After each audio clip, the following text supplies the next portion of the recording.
how to make your Honda Jazz sound more motorsport. First, remove your airbox. Really annoying job. Put it on the floor. See which part you need.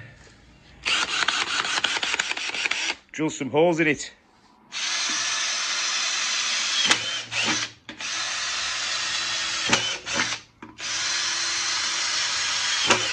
Get them nice and even, as in just anywhere at random will do.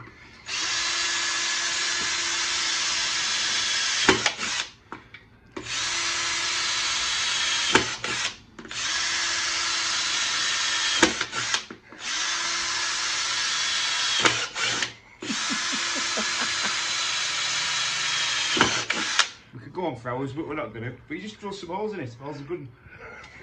As long as you're in that area there, where the left foot to go, you can have some more. Let's go there.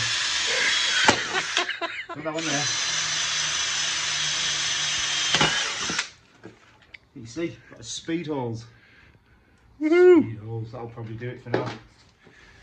There's no point drilling through this bit, which I drilled through, because there's nothing there. You just want to focus in that area there, so there. Don't worry about these bits, because there's nothing for them. Don't go anywhere. Get your pointers. Let's put another one in here. Perfect. Faster already. Yeah, power. Squeaky squeak.